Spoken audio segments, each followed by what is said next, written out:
여러 가지 변화들을 경험하지만 열매 차원으로 설명하면 뿌리가 바뀌었기 때문에 그 사람에게 열매가 달라진대요. 10월 한 달 동안 저와 여러분들은 2015년 결산을 준비하는 차원에서, 그리고 또 여러분의 인생 후반전을 시작하는 차원에서 열매에 대한 변화를 계속 묵상하며 시도하며 또 하나님 앞에 간구했으면 합니다. 하나님을 모르는 사람도 뿌린 대로 뭐 한다고요? 거둔대요. 심은 대로 거둔대요. 왜 그것을 발견합니까? 하나님이 정하신 질서이기 때문에 그래요.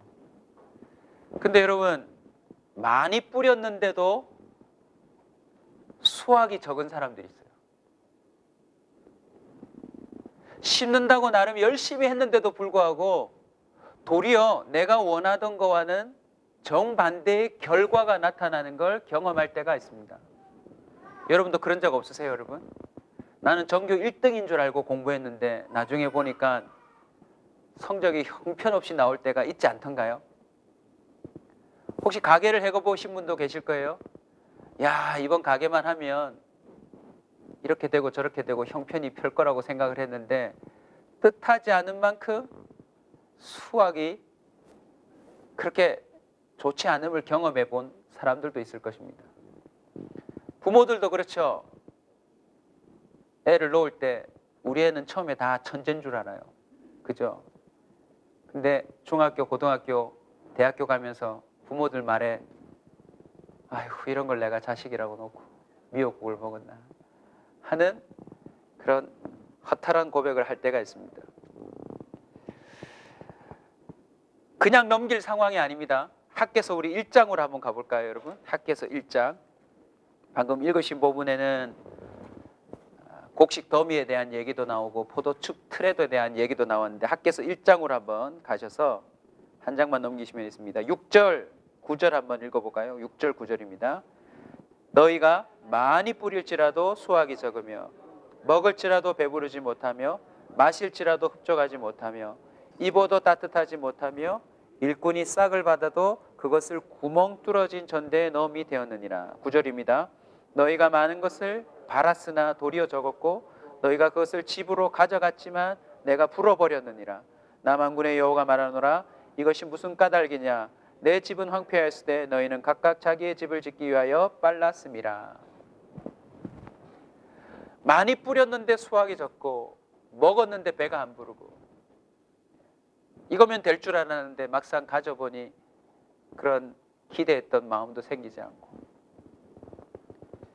걷어들인 것 같아서 야 좋다 하고 집에 갔더니 그냥 한 방에 훅 바람결에 날아가듯 사라지는 뭔가를 경험해 본 적 없으세요, 여러분? 이걸 부실이라고 그래요. 부실. 아니부자의 열매실자입니다. 오늘 말씀의 제목은 부실함이 해결되다입니다. 여러분, 하나님을 믿는 자는 인생에 부실함이 해결되는 줄 믿으시기 바랍니다. 저와 여러분도 크고 작은 부실을 경험해 봤을 겁니다. 얼마나 맥 빠지고 속상한지 몰라요. 그런데 여러분, 그 부실의 원인을 한번 살펴보신 적 있으세요?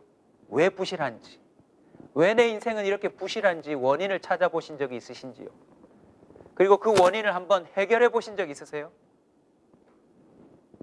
감사하게도 오늘 본문은 하나님이 직접 왜 부실한지 그 이유를 가르쳐 주신과 동시에 부실함을 하나님이 해결해 주고 계세요. 오늘 저와 여러분에게도 이런 은혜가 있을 줄 믿습니다. 부실함이 해결되기 위해서는 하나님이 가르쳐 주신 원인을 찾아야 되는데 그 원인을 저는 오늘 본문을 통해 두 가지를 같이 찾아서 함께 나누려고 합니다. 첫 번째는 뭐냐? 부정함입니다. 부정함. 다시 오늘 학개서 2장으로 와보시면 12절부터 사람의 옷자락에 거룩한 고기를 쌌는데 그 옷자락이 만일 다른 것에 오염이 되었거나 닿았으면 그 고기는 어떻게 되느냐. 그리고 혹이라도 다른 사람의 시체를 만졌다면 어떻게 되느냐. 율법과 그리고 예배에 관한, 정함에 관한 이야기들인데요. 한마디로 다시 줄이면 부정함이 그 사람의 인생을 부실하게 만들어요. 좀 더 우리에게 적용하자면 예배의 실패함이 그 사람의 인생을 계속 부실하게 만든다는 뜻입니다. 지금 이 내용 성경을 모르시는 분들을 위해서 조금만 설명드리면, 하나님과 인간의 관계는 범죄함으로 말미암아 화목할 수가 없었어요. 근데 하나님이 직접 인간과 화목하시기 위해서 조건을 달아주셨죠. 우리를 만날 수 있는 성막이라고 하는 면회 장소도 만들어주시고, 그리고 율법이라고 하는 계명도 주셔서, 10계명을 대표로 해서 이러이러한 계명을 따라 너희들이 오면 죄인인 너희들의 죄를 사하고 내가 너희들을 만나고 너희들은 내 안에서 잃어버렸던 에덴의 축복을 다시 누릴 거다라고 말씀하셨어요. 그래서 부정한 우리는 하나님의 말씀을 따라 생활하고 말하고 행동하며 그 조건에 맞춰 주님 앞에 나아가면 주님을 만날 수 있는 은혜를 얻었다는 거죠. 그런데 안타깝게도 이스라엘 민족이 부정한 민족이지만 하나님의 그 약속의 말씀을 따라서 애굽을 탈출하고 가나안 땅을 통과하고 약속의 땅을 획득합니다. 그리고 이 약속의 땅은 아시다시피 뭐와 뭐가 흐르는 땅이었습니까? 젖과 꿀이 흐르는 땅이래요. 그럼 별로 은혜가 안 되시는데 다른 말로 바꿔드릴까요? 하루 매출이 1,000만 원. 감이 옵니까? 1년 농사하면 포도알이 사람 머리만 하고,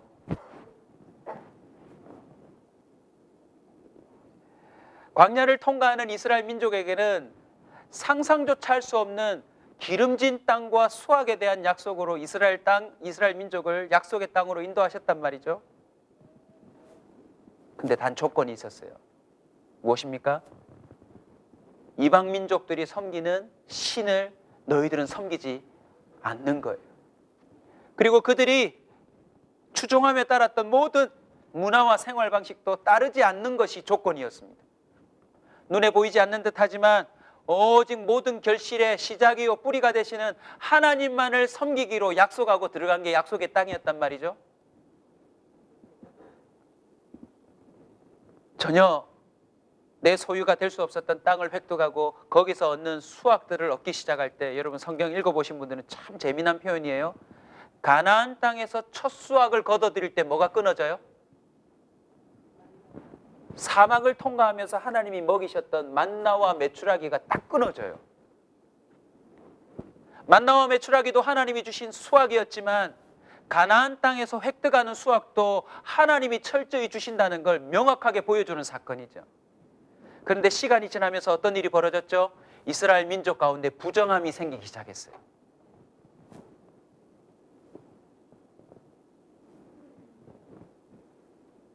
중간 생략하고 그러다가 결국 어떻게 됐죠? 사울 왕과 다윗 왕과 솔로몬 3대 왕까지만 나라가 좀 유지되고 그 다음부터는 반으로 쪼개어집니다. 그리고는 점점 타락의 속도가 빨라지다가 나중에는 어떻게 되죠? 아수르라고 하는, 아시리아라고 하는 나라와 바벨론이라고 하는 나라의 남북이 다 망해버리고, 그 화려했던 솔로몬의 성전도 다 파괴가 되고 그 안에 있는 그릇까지도 다 빼앗기고 온갖 치욕을 당하면서 사람들이 다 망해버렸다는 것입니다. 그런 가운데 그들을 부실하게 만들었던 것이 무엇이라고요? 부정함이라는 것입니다. 어느새 이들이 어떤 삶을 살았습니까? 하나님께 드려야 될 그 고기를 구별해야 되는데 그냥 아무 옷이나 싸서 그냥 에이 주님 받으십시오 하는 형태라는 것이죠. 오늘도 저와 여러분이 어떤 마음으로 예배에 나오셨는지 저는 알지 못하지만 그냥 인사치레로 여러분 하나님이 여러분 예배를 받으실 겁니다 라고 할 수 없다는 사실을 우리는 기억해야 합니다. 예배는요, 사람과 사람과의 관계가 아니라 철저히 하나님과의 관계인 줄 믿으시기 바랍니다. 그래서 여러분 사람 보고 나오시면 안 되고 하나님 보고 나오셔야 합니다. 오늘 헌금을 드리실 때도 하나님은 금액 따지지 않으십니다. 더 중요한 건 그 중심입니다. 조금이라도 부정함이 있는 헌금이라면 하나님은 그 예물을 아무리 큰 금액이라 할지라도 기뻐하지 않으실지 모릅니다.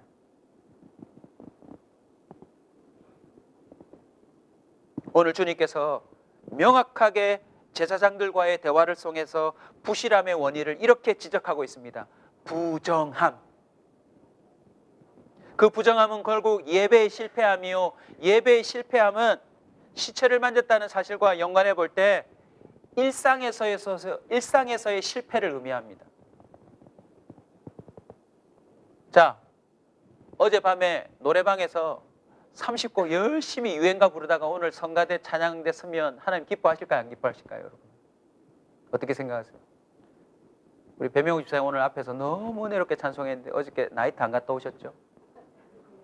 안 갔죠? 어제 기도회에 있었어요. 네, 어쩐지 오늘 은혜스럽더라. 오늘 우리 교회차 우리 김종훈 집사님 아침마다 일찍 오셔가지고 수고해 주신데 제가 또 이 자리를 빌어서 감사합니다. 우리 김종훈 집사님 사실은 우리 교회에서 초신자나 다름없는데 이 제일 중요한 그 교회 봉고를 막 운전해 주세요. 근데 오늘 교회 봉고 몰기 전에 본인 차 몰고 어디 그 은행 안 털고 오셨죠?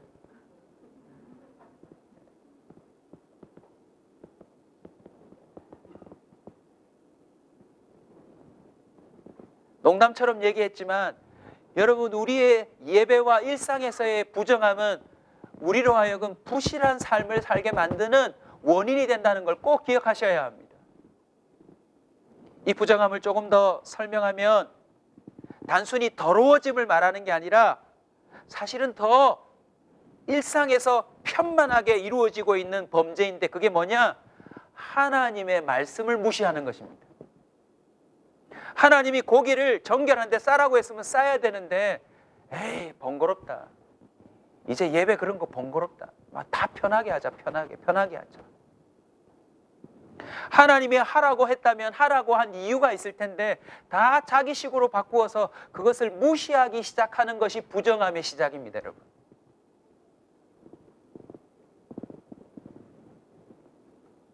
백성만 그런 것이 아니라 나라 전체가 그러하고 그들이 손으로 하는 모든 일도 알고 보면 하나님의 말씀을 무시하고 하더라고 이스라엘의 정황을 설명하고 있습니다. 이스라엘 민족은요, 일상에서의 실패했을 뿐만 아니라 예배에서 실패하고 도리어 이제는 자신들이 원하는 더 많은 결실을 얻으려고 편법과 우상 숭배까지 하는 수준까지 올라섰습니다.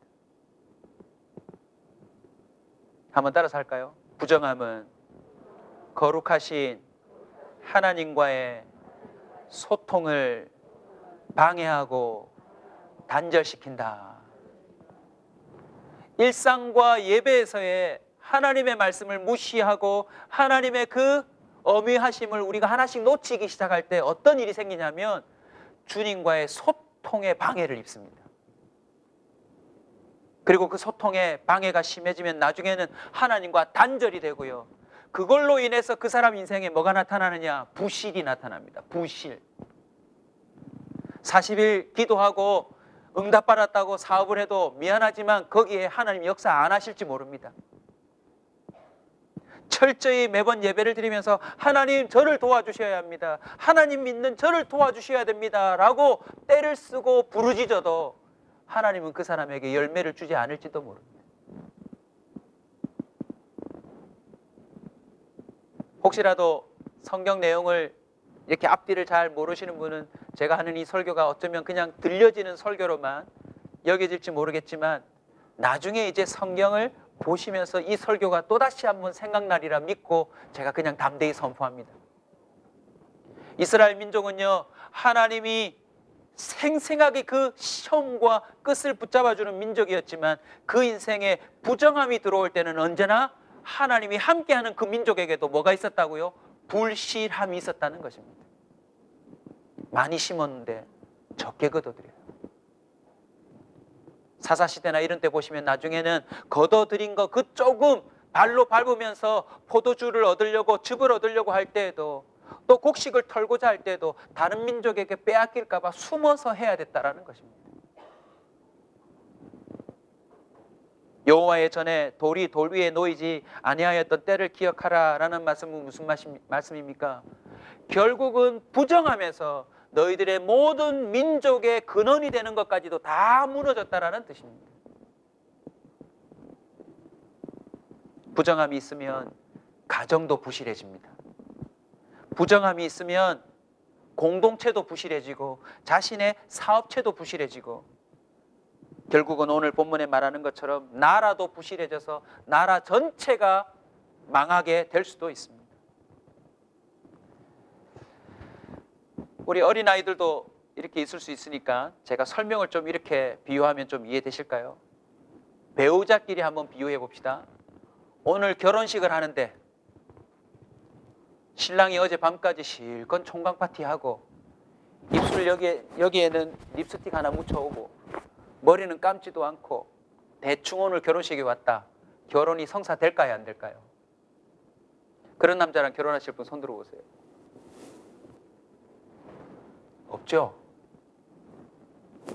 근데 그 다음 날부터 그렇게 할 수도 있어요. 또. 결혼은 아니지만 맞선 보는 자리에 남자가 온갖 떼꾸정물로 나왔고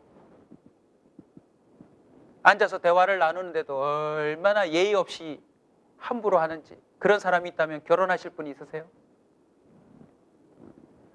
사람끼리의 그런 만남 가운데서도 세밀한 배려와 매너와 또 서로의 말을 존중해 주는 것이 관계를 형성하고 거기에 열매를 맺게 만들어줍니다. 여러분, 하나님은 보이지 않지만 하나님 앞에서 우리가 정결해야 우리의 인생에 열매가 맺어질 수 있음을 믿으시길 주의 이름으로 축원합니다. 깨끗하지 못하면서 하나님을 빙자해서 많은 수확을 얻으려고 하는 사람이 교회 안에 많아서 하는 소리입니다. 오늘날 수많은 사람들이 자신의 인생의 결실을 더 많이 지금보다 더 많이 수확하려고 종교심을 발동합니다. 우리 하나님은요, 많은 결실을 위해서 하나님을 이용하는 것을 용납하지 않으십니다. 또 하나의 원인을 한번 찾자면 우리 한번 삭개서 1장으로 가볼까요, 여러분? 7절을 한번 읽어주세요.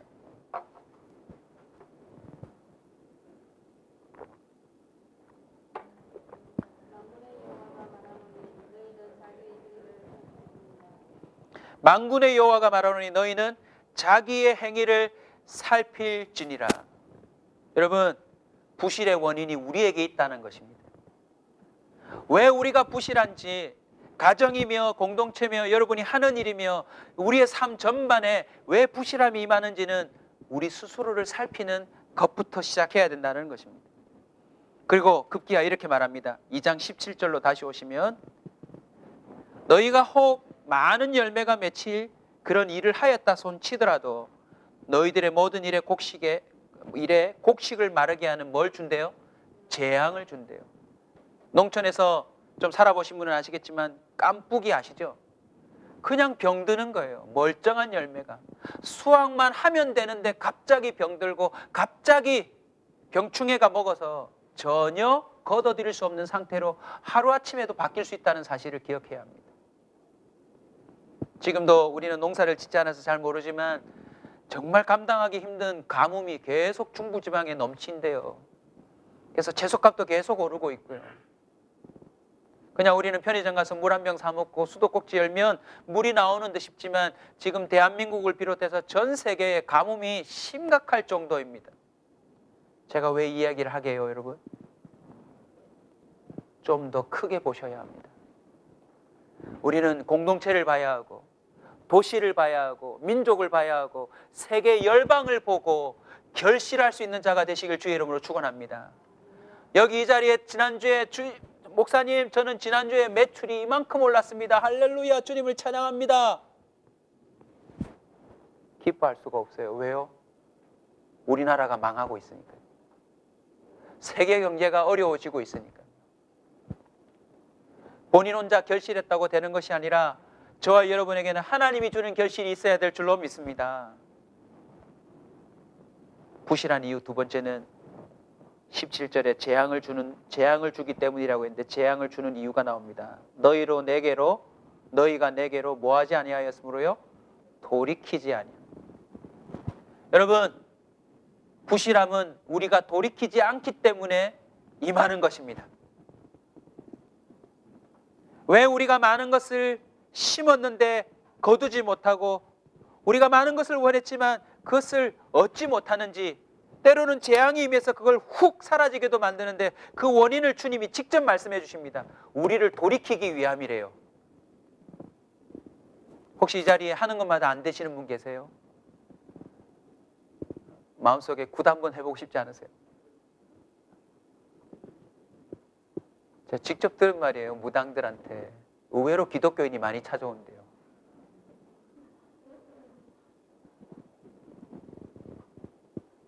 왜 찾아갔을까요? 기도해도 잘 안 되니까요.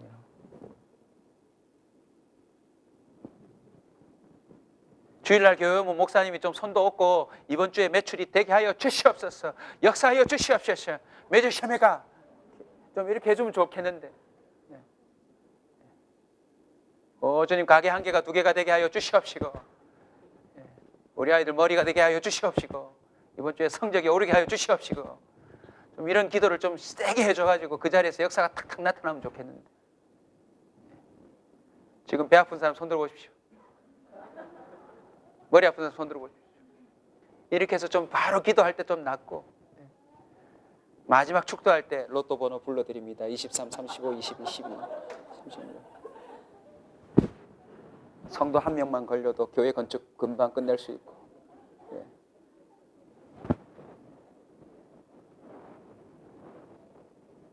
잘 안 되니까 실제로 무당을 많이 찾아갑니다. 왜요? 그들은 바로바로 얘기해 주거든요.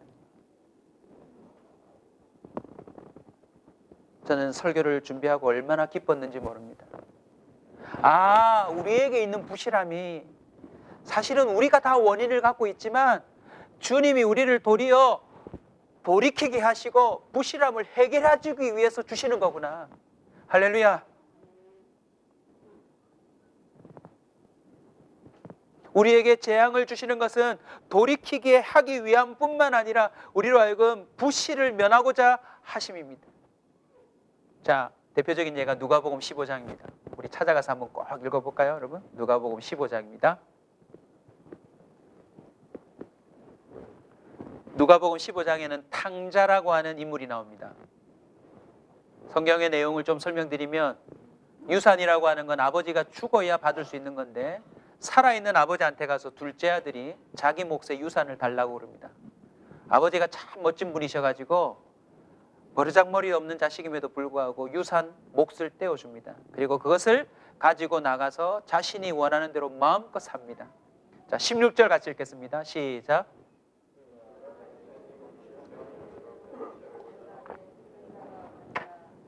어떻게 되었습니까? 두 글자, 부실. 여러분, 하나님을 떠나면 우리는 다 부실하게 되어 있습니다. 나름 때로는 처음은 좋습니다. 하나님 없이 살아보면요, 불법도 저지를 수 있고 때로는 더 수익이 많이 날 수도 있습니다.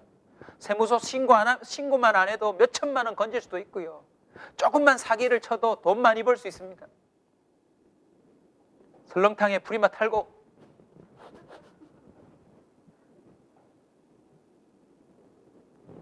한우 대신 중국산 쓰고 수익이 남지요. 그런데 가면 갈수록 뭐해집니까?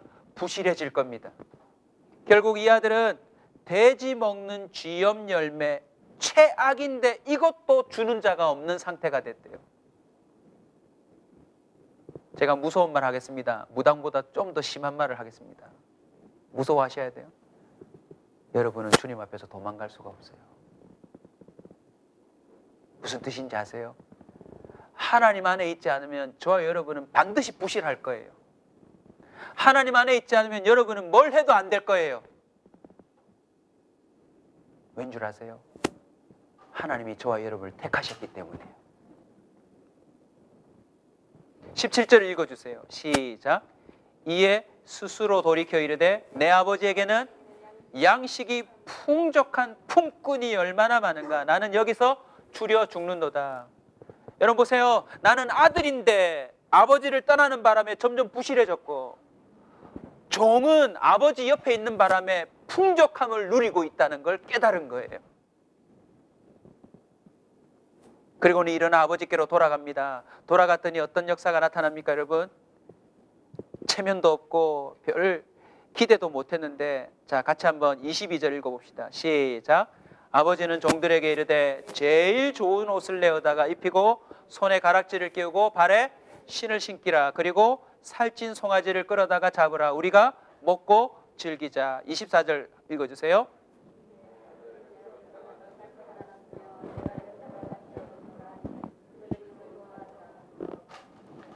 여러분, 하나님께로 돌이키는 그것을 하나님은 이렇게 기뻐하신대요.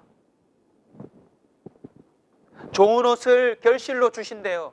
손에 가락지도 끼워주신대요. 발에 신도 씻겨주신대요. 아버지가 줄 수 있는 모든 걸 다 결실로 주시겠대요. 대체로 저와 여러분들은 왜 부실함에 빠집니까? 자기 배부름을 위해서 살다가 부실함에 빠집니다. 이기적인 목적과 목표로 결실을 이루려고 애쓰다가 부실함에 빠지게 되어 있어요. 그러나 늘 아버지 안에 머물며 먼저 그의 나라와 그의 의를 구하면 이 모든 것을 우리에게 더하시겠다고 하나님은 약속하셨습니다. 아멘. 말씀을 이제 마무리하려고 하는데요, 오늘 이 말씀이 여러분에게 꼭 부실함을 해결되게 되는 약속의 말씀으로 간증거리가 되었으면 좋겠어요. 이 내용을 여러분에게 조금 더 이렇게 성경 배경을 통해서 설명드릴 텐데 조금 잘 집중해서 따라오십시오. 이 상황이 지금 어떤 상황이냐? 하나님이 약속의 땅을 주셔서 잘 살다가 남북으로 쪼개져서 다 포로로 잡혀갔죠. 이제는 끝났어요. 회복 불가능해요. 기독교인으로 치자면 하나님이 예수 믿어서 축복도 해주시고 했는데 살림살이가 좀 나아지니까 다시 부정한 사람이 되어서 모든 걸 잃어버리고 이제 교회에 돌아올 체면도 없는 상태. 그냥 어느 정도로 말을 해야 될까요? 일제시대로 치면 일본에 잡혀가 있는 상태요. 빚으로 치면 내가 진빚도 아닌데 완전히 고리대금에 붙잡혀가지고 다시는 헤어나올 수 없는, 교회도 올 수 없는, 완전히 남에게 내 운명이 맡겨져 있는 그런 상태였던 거예요. 그런데 하나님이 이들을 역사적인 구원의 방법으로 돌아오게 만드셨어요. 이 돌아온 사람들이 하나님의 은혜로 말미암아 다시 신앙을 회복하고 성전을 건축하자라고 나섰어요. 그러다가 어려움에 봉착하자마자 그냥 멈춰버렸어요. 그리고는 다시 16년에서 18년에 해당하는 그 긴 기간 동안 어떤 삶을 살아봤냐면 그냥 신앙생활은 대충 하고 우리 삶이나 잘 사세 하고는요 그냥 다 자기 뜻대로 살고 있는 시대에 학개와 스가랴고 하라는 선지자를 통해서 하나님이 말씀하신 게 이 본문이에요.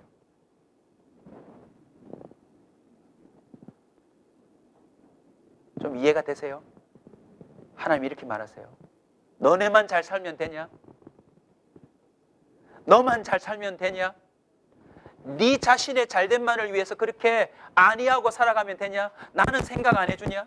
우리 공동체는 생각을 안 해주냐? 그런 메시지를 던지고 있는 것입니다. 1장 4절 학개서를 보시면 하나님이 얼마나 화가 나셨는지 이 성전이 황폐하였거늘 너희가 이때에 판벽한 집에 거주하는 것이 옳으냐? 무슨 뜻이냐면요, 건물을 얘기하는 게 아닙니다. 민족의 신앙이 이렇게 꿰어져 있고 하나님에 대한 예배가 이렇게 엉망진창인데 너희들은 판벽이 뭐냐면 지붕 덮인 집이요, 칸칸이 칸을 지른 집이니까 무슨 뜻이에요? 자꾸 너희들은 집의 평수만 늘려가며 너희들의 삶의 지경만 확장하려고 애를 쓰고 있느냐? 이제 내가 너희들이 많은 걸 얻고 싶어도 많은 걸 못 얻게 할 것이며 너희들이 진짜 부실을 경험하게 만들 거다 라고 하는 선언을 주님이 동시에 하고 있는 것입니다. 근데 놀랍게도요, 이 메시지를 받아들고 20년 가까이 꿈쩍하지 않고 우리는 다 잡혀갔지만 돌아왔고 우리는 남아있으니까 그래도 우리는 잘 살자라고 정체되었던 사람들이 움직이기 시작했어요. 그러자 어떤 일이 벌어졌게요, 여러분? 19절 학개서로 다시 돌아오세요, 여러분. 2장 19절 한번 읽어주세요. 같이 읽습니다. 시작.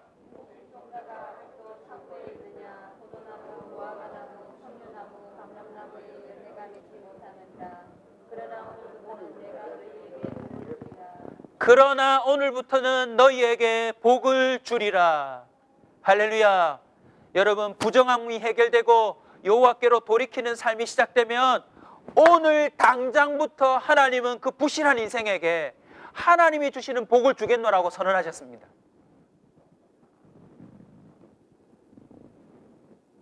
말씀을 준비하면서 큰 힘이 생겼어요. 오늘부터 될 수 있구나. 뭘 해도 안 되는 인생인데 이게 해결되면 하나님이 오늘부터 그 인생을 복을 주실 수 있다라고 말씀하시는구나. 좀 더 여러분, 이게 성령이 좀 도와주셔야 되는데 학개서 1장 다시 와보세요, 여러분.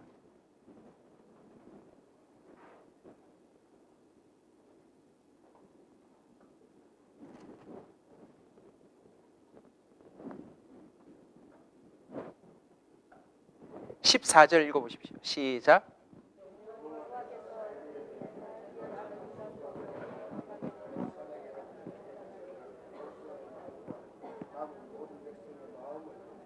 마음을 감동시키심에 그들이 와서 만군의 여호와 그들의 하나님의 전공사를 뭐합니까?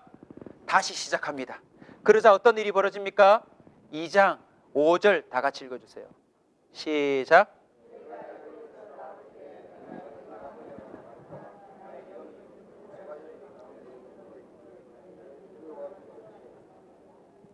저를 한번 봐주실래요? 이 부분 좀 성령이 도와주셔야 돼요. 앞에 거 다 까먹어도 이것만큼 듣고 가셔야 돼요. 지금 이스라엘 민족은 어떤 상태입니까? 홍해를 건너는 기적을 경험했어요. 가나안 40년을 하나님의 기적처럼 산 민족이에요. 이길 수 없는 전쟁을 이겨내고 가나안 땅을 점령한 민족인데 이제는 명함도 내밀지 못하는 그냥 사라져야 될 완전히 포로의 포로 비참한 삶을 사는 존재들이 되었는데 하나님이 그들의 부실한 삶을 찾아오셔서 이렇게 된 이유를 설명 다 하신 다음에 이렇게 고백하고 계세요. 너희 중에 내 말이 아직도 여전하다. 내 약속은 아직도 유효하다. 그리고 너희들 이 상태지만 내 영이 아직도 계속 너희 안에 머물러 있다라고 주님이 지금 얘기하세요. 여러분, 이거 놀랍지 않으세요? 이게 여러분에게 감동으로 가야 합니다. 오늘 한국교회가 어떻다 이렇게 말하고 오늘 신이 어딨냐 이렇게 말하고 IS가 우리보다 더 강력한 이 시대에 그냥 이렇게 교회 왔다 갔다 하고 나름 신앙생활 여러분도 열심히 하지만 우리 속에 홍해를 가를 때 함께 하셨던 약속의 말씀이 유효하대요. 그리고 우리 속에 아직도 그 하나님의 영이 여전히 계속 머물러 있대요. 하나님의 이 말씀을 한마디로 표현하면 나는 여전하다예요. 고로 우리의 부실함이 깨어지면 단순히 여러분 사업이 좀 잘 되고 여러분의 그 어떤 일들에 좀 나아짐이 있는 정도가 아니라 우리도 이 시대에 홍해를 가르는 민족이 될 수 있음을 믿으시기 바랍니다. 우리도 하나님이 역사하셔서 지금 여전히 계시기 때문에 모든 열방, 세계 모든 사람들이 우리를 향해서 벌벌 떨 수 있는 역사가 나타날 수 있음을 믿으시기 바랍니다. 여러분, 이게 바로 부실함을 떨치는 겁니다. 스가랴서 8장으로 한번 가보실래요? 이 부실함이 해결되면 이런 역사가 나타납니다. 스가랴서 8장입니다.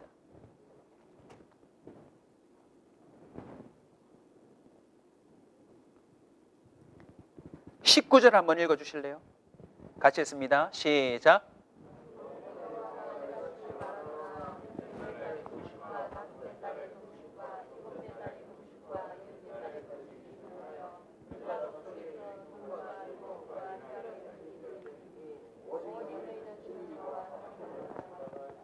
아멘. 23절도 읽어주실래요? 시작.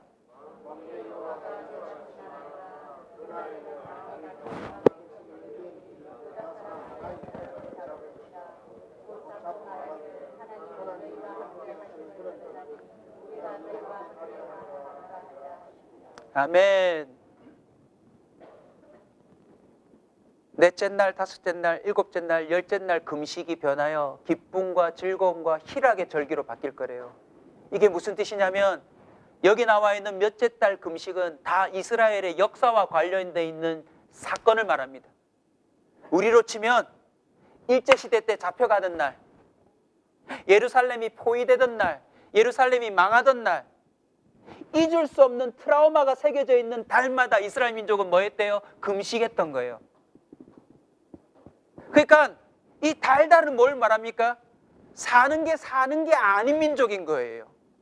나름 일본에 가서 뭔가 사업을 하고는 있지만 아직도 잊지 못하는 부산항을 떠나면서 엄마 아빠 돌아가시고,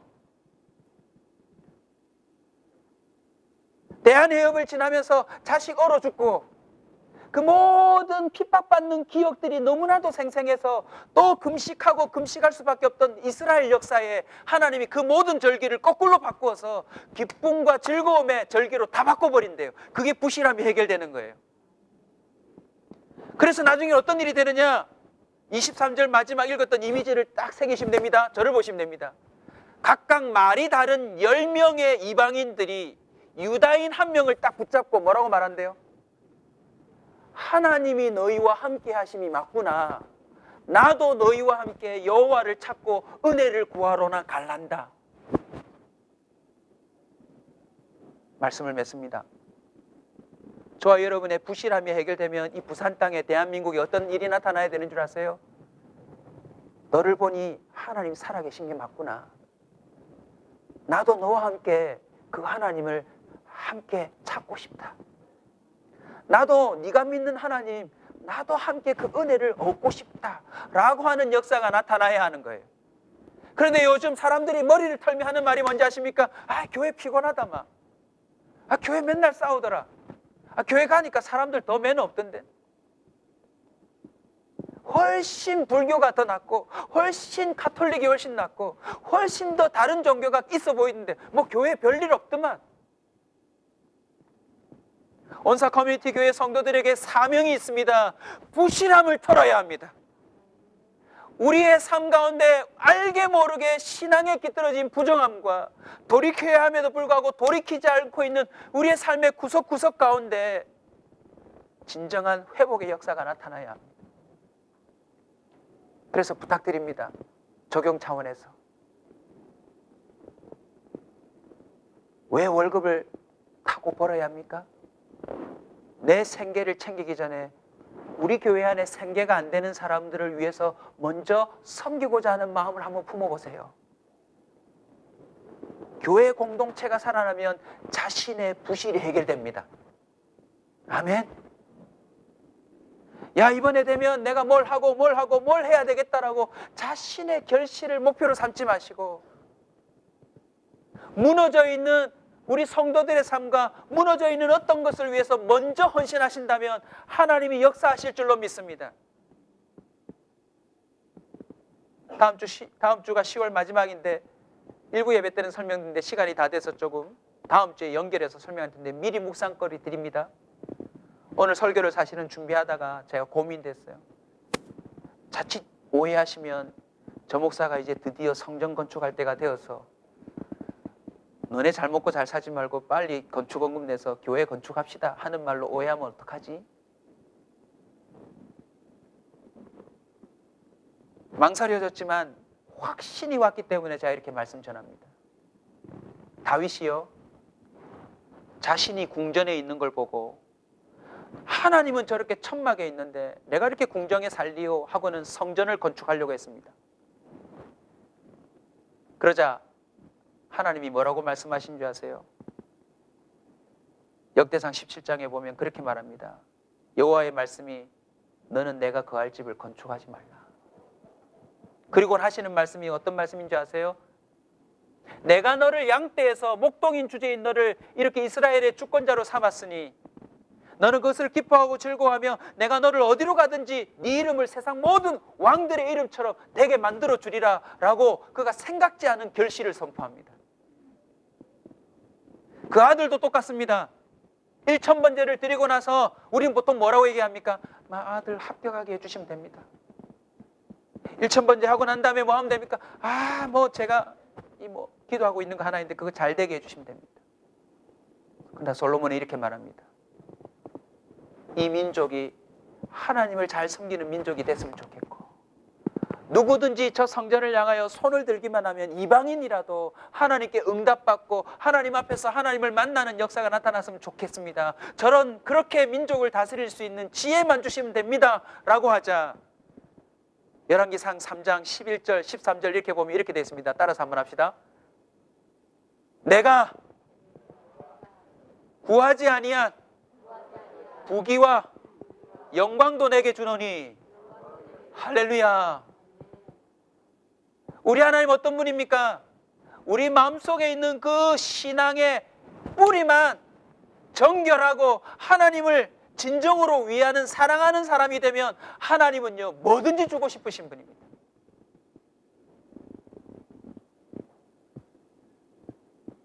온사교회 성도들에게 어떤 사명이 있습니까? 우리 인생에 깃든 부실함을 해결하고 지금도 여전하신 하나님의 언약의 말씀과 우리 속에 거하시는 성령의 그 충만함으로 말미암아 10나라 이상 모든 사람들이 우리를 보고 나도 너희가 믿는 하나님을 믿고 싶다라고 따라 나설 수 있는 결실을 보여줘야 합니다. 아멘.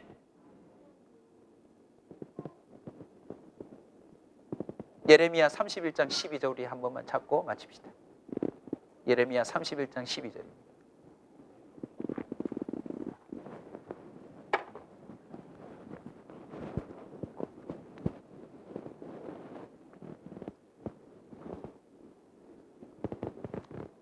예레미야 31장 12절입니다. 다 같이 읽읍시다. 시작.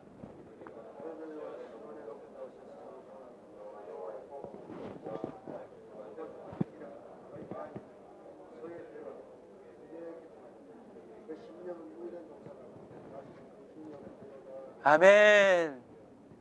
부실함을 해결할 뿐만 아니라 물된 동산 같은 인생이 되시길 주의 이름으로 축원합니다. 우리 아이들도 앞에서 축복하고 갔지만 여러분 진짜 여러분 축복을 원하십니까? 그러면 우리 아이들이 진정으로 신앙 안에서 잘 자랄 수 있도록 여러분이 좀 도와주시고 먼저 헌신해 주시고 먼저 그의 나라와 의를 구하는 게 뭔지를 알고 여러분이 좀 도전해 주실 때 우리 모두의 부실함이 해결될 수 있음을 여러분 꼭 기억해 주시길 부탁드립니다. 다시 한번 선언합니다. 우리의 부실함이 해결될 겁니다. 오늘 본문 끝에 주님은 이렇게 선언합니다. 그러나 오늘부터 너희에게 복이 있으리로다.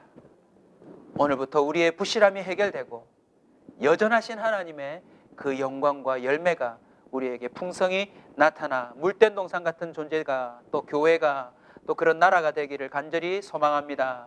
우리 한번 기도하며 나갑시다.